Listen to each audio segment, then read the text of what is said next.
भारतीय संस्कृति के अनुसार, मेरे रिक्वेस्ट के अनुसार आप सबको उसमें सम्मिलित होना चाहिए। आइए थोड़े समय के लिए मैं आध्यात्मिक चर्चा करना चाहता हूँ। हमारे अनेकों पूर्व प्रवक्ता गण जो है सो आध्यात्म के संबंध में अवश्य ही कुछ बोले हैं। उन बातों को मैं दोहराना नहीं चाहता, परंतु कुछ तो नई चीजें छुटी जाती हैं। तो सबसे पहले हम लोग मनुष्य का जो धर्म है, मानव मात्र का जो धर्म है,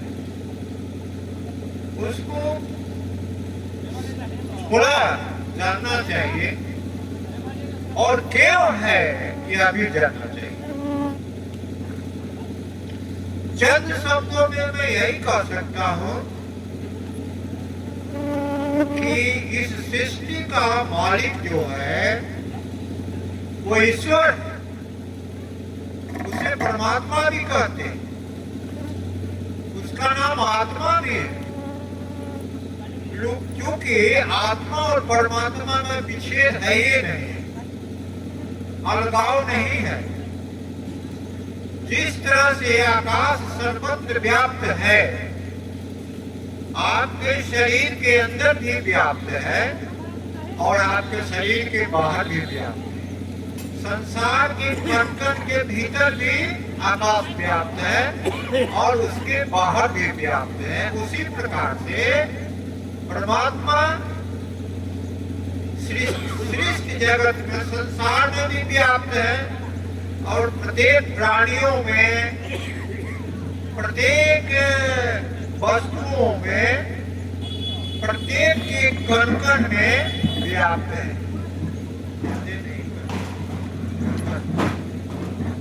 तो अगर मनुष्य को यह मालूम हो जाए कि मुझ में भी परमात्मा है और सभी में परमात्मा है, तो क्या कभी अव्यवहार करेगा? क्या कोई दुख पहुंचाएगा? क्या कोई किसी का मर्डर करेगा? किसी भी जीव का मर्डर करेगा? नहीं करेगा। यही है सनातन धर्म का मूल संदेश। सनातन धर्म उसी को कहते हैं जो परमात्मा के अस्तित्व को मानता है। जो सनातन है, परमात्मा सनातन है, उसको जो मनुष्य मान रहा है, उसका स्वभाव परमात्मा के अनुसार है, उसके गुणों के अनुसार है। इसीलिए मनुष्य में समता की भावना अवश्य ही आ जाएगी, बशर्ते वह अपने को और अपने से बाहर सभी वस्तुओं और व्यक्तियों को आत्मवत समझता है, जो कि सब में परमात्मा है। और यही है समता, समभाव सृष्टि के सभी मनुष्यों, यही धर्म है। इसलिए शास्त्र यही कहता है कि धर्मो ही एकम निहितम गुहाया महाजना जेन घटास पंथा। जो ईश्वर को प्राप्त करके अपने जीवन को व्यतीत कर रहा है और दूसरे को उसी राह पर चलने के लिए बता रहा है, वो महाजन है। उसी के बताए हुए पथ पर चलकर परमात्मा को पाया जा सकता है। जिसने परमात्मा के किसी भी अंश को समझा नहीं कि उसमें भी परमात्मा है, तो वो धरती पर चल ही नहीं सकता है, उसका नियम का पालन कर ही नहीं सकता है, लेकिन नहीं समझ रहा। एक बात तो यह है, इसलिए परमात्मा के संबंध में कहा गया कि सर्वव्यापी परम चैतन्य, सबको वास देने वाला, सब में बसने वाला एक ही सत्ता है, उसे परमात्मा कहते हैं। और जब समझाने की बात आती है तो गीता हो या चाहे महाभारत हो, गीता महाभारत का एक अंग है, तो कृष्ण कहते हैं कि ये आत्मा नदी है, शील तट है, दया उर्मी है, तत्रावगाहं कृपाण्डपुत्रं नौ वारिना सुध्यति अंतरात्मा। आत्मा ही वह नदी है जिसमें मनुष्य स्नान करे तो वो पवित्र हो जाएगा, और पवित्रता जब आ जाएगी तो परमात्मा में मिलने में उसको प्रयत्न करने की जरूरत नहीं है। एक जैसा तरंग परमात्मा का है वैसा तरंग मनुष्य को, और क्या बोध करेगा, यतो विश्वम समुद्रतम येन जातस्तु तिष्ठति यस्मिन् सर्वाणि लीयन्ते ध्येयं तत् ब्रह्म लक्ष्यते। जिससे सारी सृष्टि उत्पन्न हुई है, जिसमें ठहरी हुई है, और जिसमें सारी सृष्टि लय कर जाती है, उस अस्तित्व का नाम परमात्मा है, ब्रह्म है। ब्रह्म माने अनादि, बृहद, जिसका हद नहीं हो, इसी को ब्रह्म या परमात्मा कहते हैं। तो ब्रह्म के सदृश मनुष्य का मन हो जाता है, यह सर्वव्यापी हो जाता है, सर्वज्ञ हो जाता है। किसके साथ झगड़ा करेगा, किसके साथ ईर्ष्या करेगा, किसकी हत्या करेगा, किसको दुख पहुंचाएगा, ये ब्रह्मत्व प्राप्त किया है, स्वयं परमात्मा बन चुका है। और शास्त्रों में इसकी चर्चा बहुत है। रामायण से लेकर वेद तक 778 बार ऋषियों ने प्रत्येक जीव में परमात्मा रहते हैं इसका उल्लेख किया है, सूत्र दिया है। रामायण में भी है, महाभारत में भी है, उपनिषद जितने हैं उसमें भी है, और वेदों में भी है। और लोग समझते हैं कि महाभारत है लड़ाई करने, युद्ध करने की कथा है। नहीं, युद्ध करने की कथा नहीं है। महाभारत का कुंजी जो है सो गीता है।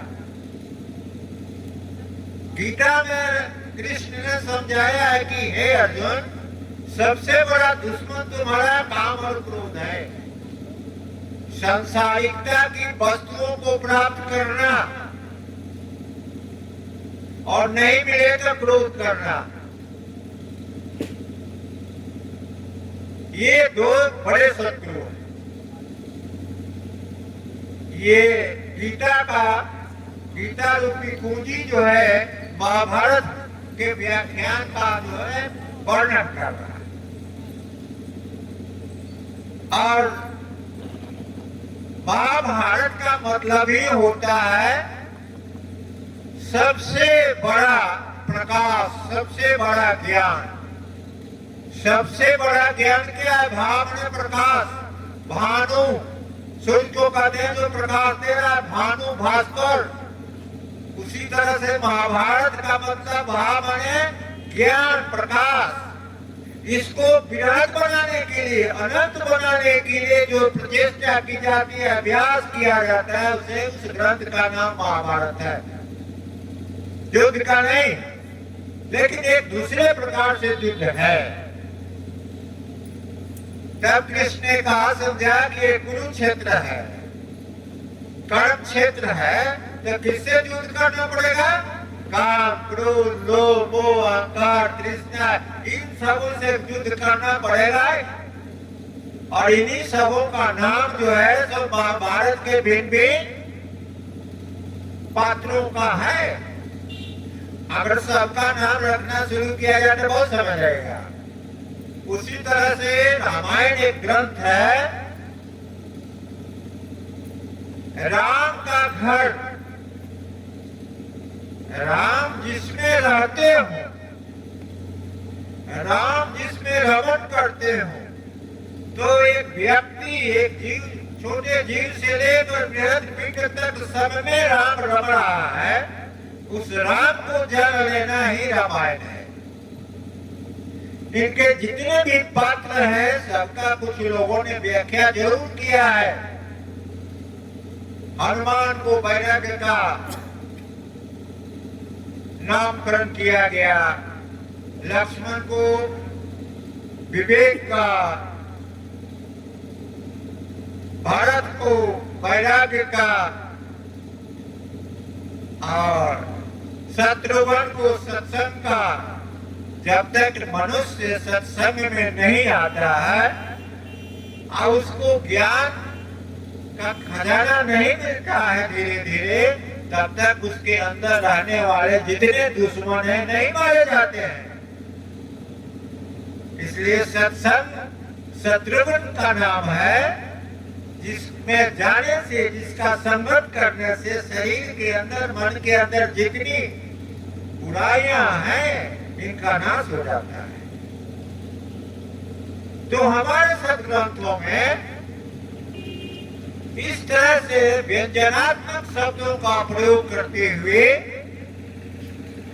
कथाएं लिखी गई हैं, ऋचाएं लिखी गई हैं, ताकि मनुष्य को लाभ हो। एक छोटे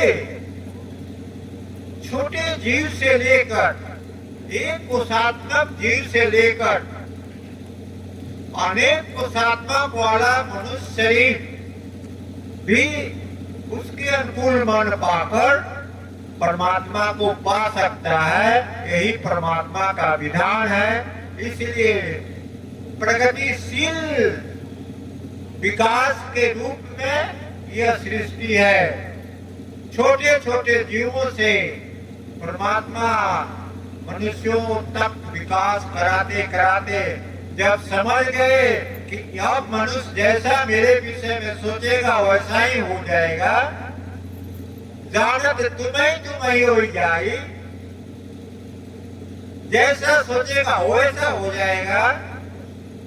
प्रभु के विषय में चिंतन करते रहे तो प्रभु हो जाएगा। यहाँ तक सोचकर मनुष्य के बाद इससे सूक्ष्म शरीर वाले और मन वाले किसी अस्तित्व का सृजन नहीं हुआ। इसलिए मनुष्य चाहे तो देवता, और देवता से परमात्मा हो सकता है। सर्वेश पशुआ सन्ति भूतल तले नरा, ये पृथ्वी पर सभी मनुष्य जन्म लेते हैं। प्रथम तो पशु ही होते हैं, पशु की ऐसा ही होते हैं। दिव्य ज्ञान प्रकाशे न, जब उनको दिव्य ज्ञान की शिक्षा मिल जाती है तो क्रमेण देवता भवे, कुछ धीरे धीरे देवता बन जाते हैं। और उनका आराध्य कौन होता है? महादेव परमात्मा। और जब आराध्य उनका परमात्मा हो जाएगा तो मनुष्य का मन परमात्मा के तरंग में मिल जाकर परमात्मा हो जाता है। इसलिए परमात्मा और आत्मा में कोई अंतर नहीं है। जिसके जैसे आकाश के किसी अंश को आकाश से आप अलग नहीं कर सकते हैं, उसी प्रकार से मनुष्य में जो आत्मा है उसको परमात्मा से कोई अलग नहीं कर सकता है। फिर भी यह विकासशील देह मिला हुआ है, यह परिवर्तनशील है। देह की मुक्ति नहीं होती है, लेकिन इसके रहने वाला, इसके अंदर रहने वाला मन की मुक्ति होती है। मन का जो साक्षित्व आत्मा करता है तो मन चैतन्य बनकर, आत्मस्वरूप बनकर परमात्मा में मिल जाता है। ये है अध्यात्म का विकास वाला क्रमबद्ध रास्ता, पथ है, जिससे हम लोग उसे पा सकते हैं। और मनुष्य का जन्म जो है, यह जन्मगत मनुष्य को अधिकार है परमात्मा को पाने का। इसलिए उन्होंने ऐसा किया कि बिना परमात्मा को पाए आपको चैन मिलेगा ही नहीं। परमात्मा अनंत है, अनंत सुख आपको जब मिलेगा तो परमात्मा से मिलेगा। संसार की वस्तुओं से नहीं मिल सकता है, सीमित है। इसलिए आपका स्वभाव है अनंत को खोजना, इसलिए आपका धर्म है धर्मो ही एकम निहितम गुहाया। आपके मन के गुहा में छिपा हुआ जो धर्म स्वभाव है, जो परमात्मा को हमेशा खोजने के लिए संसार में खोजवाता है, उसको अगर अपने अंदर आत्मा में खोज ले तो आप एक दिन परमात्मा स्वरूप बन सकते हैं। और परमात्मा का जन्म मरण नहीं होता है, आत्मा का उसी प्रकार जन्म मरण नहीं होता है, वो उसमें विलय कर जाता है, मिल जाता है। ये अध्यात्म है, सभी मनुष्यों का कर्तव्य है। आप बोलिए कितना हमारे ऋषि महर्षियों ने आविष्कार करके इसको बनाया। दूसरी बात मैं कहना चाहता हूं कि कोई कठिन बात नहीं है। ये साधन जो है कर्म तो करने पड़ते ही हैं, तो अध्यात्म के संबंध में जो आप आत्मा को खोजने के लिए जो प्रयास करते हैं वो भी कर्म है, वही मुख्य कर्म है। लेकिन शरीर को निर्वाह करने के लिए, शरीर को बचा कर रखने के लिए, स्वस्थ रखने के लिए आपको बाह्य कर्म भी करना पड़ता है। इसलिए आवश्यक है कि स्वस्थ शरीर रहेगा, स्वस्थ मन होगा, स्वस्थ मन होगा तो परमात्मा को अवश्य ही याद करेगा। लेकिन एक मुख्य बात यहाँ आती है।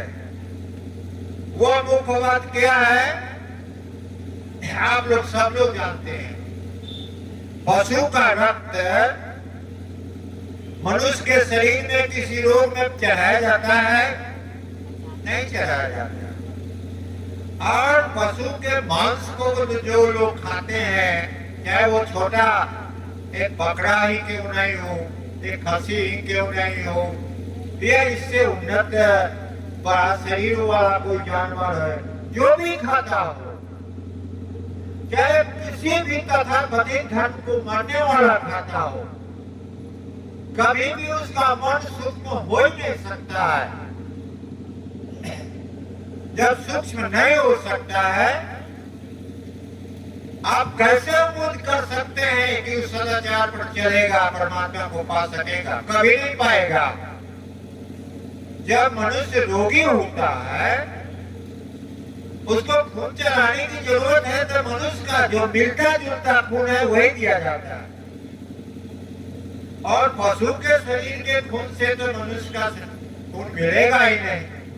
लेकिन उसका अगर मांस खाता है तो खून जरूर वैसा बढ़ेगा, और ब्रेन के लिए वो उसके विरुद्ध काम करेगा। और जब विरुद्ध काम करेगा तो मन उत्पात करेगा, हिंसा करेगा, द्वेष करेगा, बैर करेगा, और प्रेम बढ़ ही नहीं सकती। क्योंकि प्रेम तो समानता में बढ़ती है। तो समान रक्त अगर नहीं होगा तो मन का तरंग समान नहीं होगा, तो प्रेम एक दूसरे से होगा कहां से? ये विज्ञान ऋषियों ने जो बनाया, संगम यहाँ पढ़े ना, सबको मनन से जानता पढ़े सुने, माने सबका मन एक तरफ हो जाए, सब एक रास्ते पर चले, सबका चिंतन एक तरफ हो जाए। तो अगर सब लोग सात्विक भोजन करने लगे तो धीरे धीरे इस मन में जो खराबी है वो निकल जाएगा। और मन में शुद्धता आ जाएगी, यानी शरीर भी शुद्ध हो जाएगा, मन भी शुद्ध हो जाएगा। अब जब मन शुद्ध हो जाएगा तो परमात्मा के तरफ आप अपने से झुकाव बढ़ जाएगा। और थोड़ा सा अगर परिश्रम ही करना पड़े, पहले अगर बंद हो गया गाड़ी,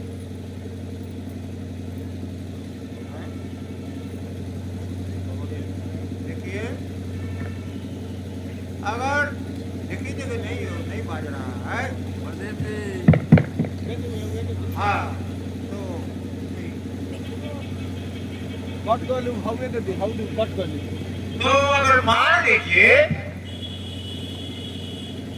कि थोड़ा परिश्रम ही करना पड़े, थोड़ा नियम का पालन करना पड़े, तो क्यों नहीं किया जा सकता है?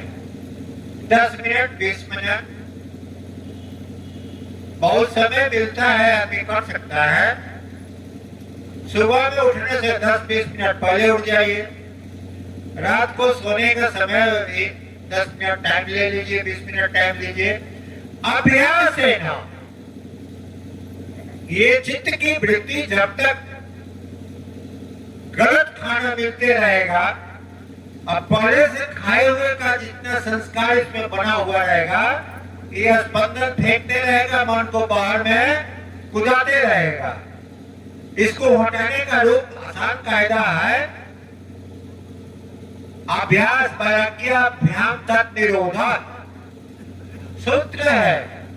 अगर आप उसको ध्यान करने का 10 मिनट समय देते हैं तो वो कमजोर होता है। एक पहलवान को पछाड़ने के लिए जो एक बार पछड़ा गया, वो जाकर छिप कर बहुत मेहनत करता है बाप, और 1 साल के बाद रोज मेहनत करते करते वो जिसने पछाड़ा था उसको पछाड़ देता है। तो शरीर में अगर दुश्मन है तो आप गुप्त रूप से प्रयास कीजिए मजबूत होने का। 1 साल में तो मजबूत होकर पछाड़ दीजिएगा, और वो धीरे धीरे कमजोर होते थे। कब कैसे कमजोर होगा वो? जब उसको पछाड़िएगा तब तक उसका मनोबल गिरता है, और जब मनोबल गिरता है तब कमजोर होते जाता है। जिसका मनोबल बढ़ता है वो मजबूत होते जाता है। ये सूत्र है, और पतंजल ऋषि का सूत्र है, अभ्यास वैराग्याभ्याम तन्निरोधा है। अर्जुन से वीर कहता है कि प्रभु ये तो बहुत कठोर है मन को कंट्रोल करना। तो कहते हैं कि अभ्यास और वैराग माने ज्ञान की मात्रा बढ़ेगी तो तुम उसको छोड़ने का कोशिश करो, खराबी को, और ज्ञान को बढ़ाने का कोशिश करो। यही तो अभ्यास करना है। ध्यान का अभ्यास से ज्ञान बढ़ता है, मन सूक्ष्म होता है, और बहुत से शरीर की बीमारियां आपसे आप खत्म होती है, और मन का इतना विकास होता है कि पहले के ऋषि महर्षियों देवताओं के सर के चारों तरफ आप लोग प्रकाश का घेरा देखते हैं। ध्यान करने से शरीर मन जो सूक्ष्म होगा तो उसका एक घोड़ा डायरेक्शन वो बढ़ता है, चारों तरफ समान रूप से बढ़ता है। वो उसकी विभूति है, वो शक्ति है जो भीतर से आत्मा से निकलता है। ये अध्यात्म की विद्या है, और सभी मनुष्यों को करना है। इसी के लिए शरीर मिला हुआ है। भले ही लोग गलत समझाते हो, अपने स्वार्थ के लिए भिन्न भिन्न प्रकार की कथा कहते हो, अपने स्वार्थ के लिए आपसे आपस में मतभेद करते हो, लेकिन इस धरती पर मानव मात्र एक है। अगर अपने खान पान को सुधार दे और चिंतन को बदल दे तो सब एक भाई बन जाएगा, एक मन वाला बन जाएगा। पूरे विश्व में शांति हो सकती है, किसी से कोई भेद नहीं रहेगा। आप बोलिए, ऐसा ऋषियों ने सोचा। स्वार्थवादियों ने भिन्न प्रकार का अपने नाम पर धर्म खोल दिया, कोई बदल कर खोल दिया, भिन्न पंथ खोल दिया, लेकिन यह नहीं समझा कि सभी व्यक्तियों में, सभी जीवों में, सभी पशुओं में, सभी वृक्षों में वही परमात्मा वास कर रहा है। अब बहुत लोग फूल पूरा तुड़ा कर देवता पर चढ़ा देता है। भलाई फूल खिलता है किस लिए? खिलता है कि मेरे ही ऐसा तुम प्रसन्न रहो, इसलिए वो अपने को दिखाता है। लोग उसको तुड़कर सुखा देता है। देवता पर अक्षत किस लिए चढ़ाते हैं? कि तुम्हारा जो ध्यान है ये टूटे नहीं। अक्षत नाम है, अक्षत है टुकड़ा। अक्षत माने तुम्हारा ध्यान कभी टूटे नहीं, परमात्मा की तरफ लगा रहे। कलसा में पानी क्यों दिया जाता है? वरुण देवता को कहता है, अरे कलसा में पानी शीतलता का प्रतीक है, इसलिए हमेशा तुम्हारा मन शीतल रहना चाहिए, क्रोध नहीं होना चाहिए। इसलिए विधान बनाया गया सीखने के लिए। अग्नि में हवन करना किस लिए सिखाया जाता है? परमात्मा रूपी प्रकाश में, परमात्मा रूपी अग्नि में अपना समर्पण करो। हे प्रभु, मेरे चारों तरफ आप ही हैं, हम आप में निवास कर रहे हैं। यही तो हवन है। अगर इस तरह की बुद्धि मनुष्य में धीरे धीरे विकसित हो जाए तो मजबूत होकर परमात्मा को पाने में उसको कोई कठिनाई नहीं होगी। इस तरह की भावना मजबूत हो जाए तो परमात्मा है, देवता हो गया है। तो ये है अध्यात्म की बात है, हम लोगों को इस पर चलना चाहिए। आप देखिए, श्री कृष्ण का नाम रखा गया वासुदेव। क्यों? सबको जो वास देता है, सबको जो आश्रय देता है, वो वासुदेव है। और भक्त क्या है? वसुदेव है। वो देवता में वास कर रहा है, उनकी आराधना कर रहा है। इसलिए पिताजी जो है सो भक्त है, वसुदेव है, और वो वासुदेव है। तो कृष्ण की लीला में सबसे मशहूर लीला जो है रास और महारास है। एक है कुंज वन का, एक है निकुंज वन का। हम बहुत संक्षेप में कुत्ते चले जा रहे हैं। एक है कुंज वन का। जब शरीर में परमात्मा को पूरा याद कीजिएगा तो इसमें बांसुरी बजेगी, भिन्न भिन्न प्रकार का आवाज सुनाई देगी। ये कुंज वन की लीला है। और सारे शरीर में जितने जीवाणु हैं सब प्रफुल्लित होकर स्पंदित होते रहते हैं। ये सखियों का ये गोपियां है। एक गोपिया का झुंड जो है आपके मन के साथ कृष्ण में लय होकर और श्रवण कर रही है बांसुरी का। और निकुंज वन क्या है? उसमें शब्द नहीं है। अथाह समुद्र में जो स्नान करता है डुबकी लगाकर, आवाज नहीं निकलती है, उसी तरह से परमात्मा निःशब्द रूपी परमात्मा में जो प्रवेश करके स्नान करता है वो निकुंज वन का आनंद है। उसमें पूरे शरीर की सारी वृत्तियां, सारे जीवाणु उसमें जाकर मिल जाते हैं। वैसे स्थान पर इस मन के अंदर वो ऐसा स्थान है जिसमें डूब जाने पर कोई स्पंदन शरीर से नहीं होता है। तो परमात्मा का एक स्तर ऐसा है जहाँ किसी प्रकार का स्पंदन नहीं है, और एक उसके नीचे वाला स्तर है जब खूब प्रकाश भी है और खूब जो है सो शब्द भी है। और उस शब्द की मात्रा धीरे धीरे कम होते हुए तो पृथ्वी में बहुत कम है। और इन पंचभूतों से बना हुआ शरीर में शब्द है, इसमें कम है। और इसके सूक्ष्म शरीर में जब ढूंढिएगा तो शब्द की मात्रा बढ़ जाती है। और इसके शून्य जगत में जाइएगा तो उससे बढ़ जाएगी। और भावातीत में जाइएगा तो शून्य खत्म है। एक तो मनुष्य का जो है सो लक्ष्य है, इसी की प्राप्ति करने के लिए इसका शरीर मिला है मनुष्य का। और अब तो मैं समझता हूँ कि हो गया है। हाँ? तो हम अब इससे ज्यादा 1 सेकेंड आपका समय नहीं लेंगे और आप सबों से अनुरोध करेंगे कि भोजन तैयार है।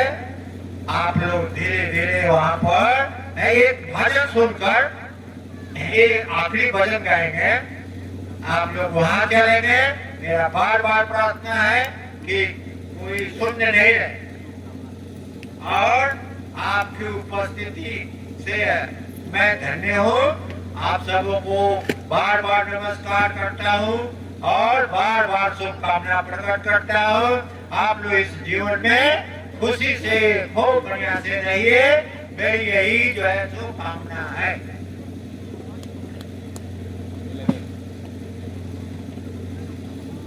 एक वो भजन गा लीजिए। अभी हम सब साथ से वेद पुराण बाइबिल सबका सारांश सुन रहे थे। समय भाव के कारण बहुत सारी बातें हैं वेद में होने वाली नहीं है। यहाँ प्रत्येक महीने में दूसरे और चौथे शनिवार को उनका कार्यक्रम चलता है और ये सब हम लोग कहते हैं कि मिठाई बड़ी अच्छी लगती है, करने में बड़ा आनंद आता है।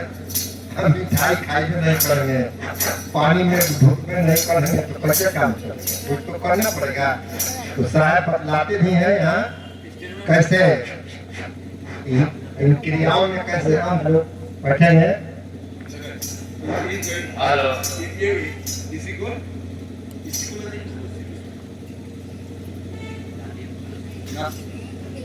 ना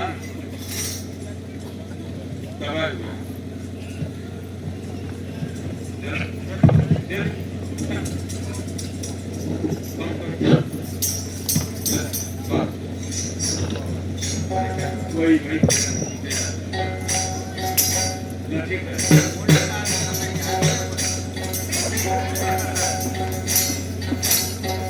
तीन लोग नवगंध में सदगुरु फेंकी डोर, हंसा तो चढ़े नहीं तो सदगुरु क्या किया जो। इस सांस जो हम लोग की है ना, यही डोरी है। सदगुरु बताते हैं, संकेत करते हैं।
सुखमाना घाटिया से वो खाना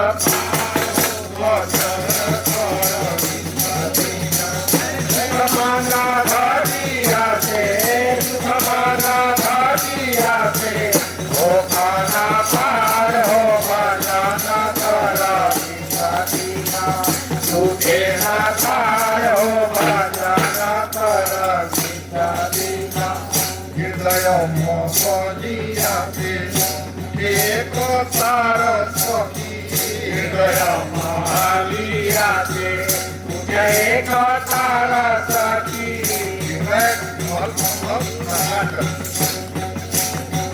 हृदय मोहलिया से उठे कथा सखी हृदय मोहलिया से उठे कथा सखी मोहलिया से गगन महलिया के गगन मोहलिया से गगन महलिया के होली के भजन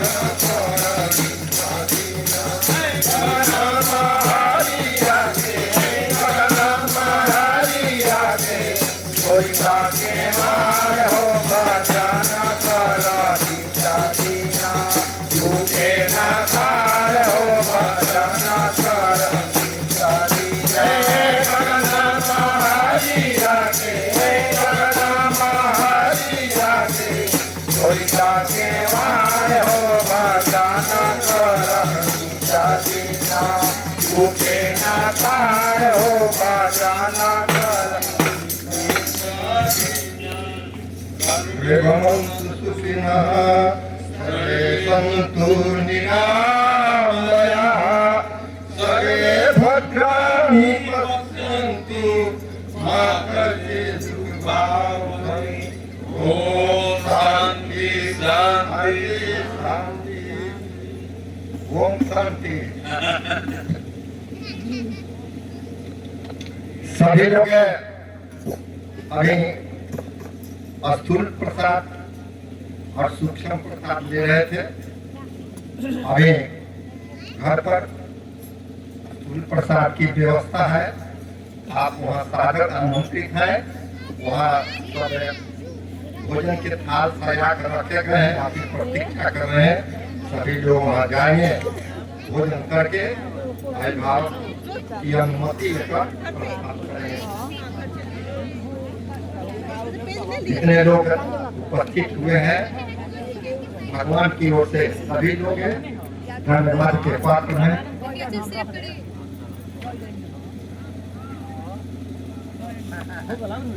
आजा वही ना।